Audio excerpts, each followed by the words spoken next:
अऊज़ुबिल्लाहिमिनश्शैतानिर्रजीम बिस्मिल्लाहिर्रहमानिर्रहीम। जिगर मेन यह class 3rd primary subject mathematics. Topics नाव हाउ मेनी टाइम्स। अमुक क्वेश्चन करान यह दपान find the number without counting. तुम वनु सा नंबर गंजरावन बगैर। यह एग्जाम्पल दिवान how many flowers in a flower bed. दपान वनु सा यथ फ्लावर बेडस मज कत्या पोश फ्लावर्स। It has 4 columns. दपान अत 4 column.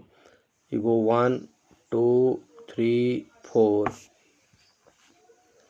Each column has 6 flowers. प्रत कुन मज 6 पोश 1 2 3 4 5 6। प्रत कुन कॉलमस मज 6 पोश। So together the flower bed has 4 times 6 flowers. दपान अमुक मतलब गो प्रत कुन कॉलमस मज अत फ्लावर बेडस मज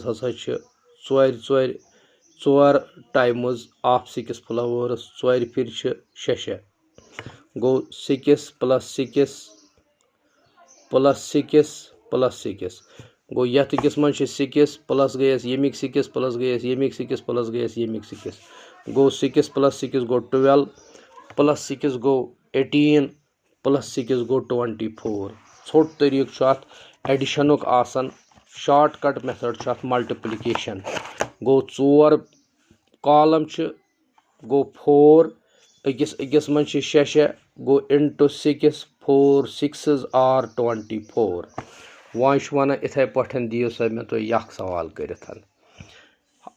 इन the same way how many bottles are these. दपान वनु सा कचा बोतल गंजराव यम वनो यह सा गई 1 2 3 4 तो 5 गो यपर आय 5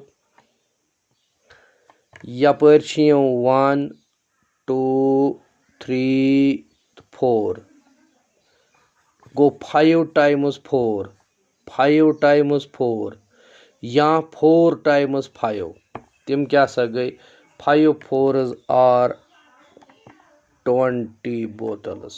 अगर यम गंजरावो यम अत मज 20 बोतल्स।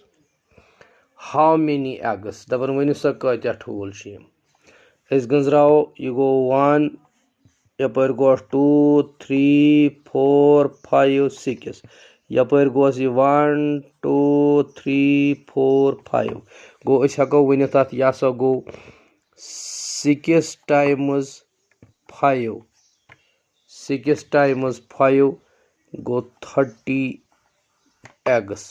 या हको वनित 5 टाइम्स 6 सह गो 30। चाहे यपर गंजराव यह गो 1 2 3 4 5 6 यपर गोस 1 2 3 4 5 सह गो 6 टाइम्स 5 सह गो 30। या यपर 5 टाइम्स 6 सह गोस 5 6s आर 30। गो जिगर मेन क्लियर।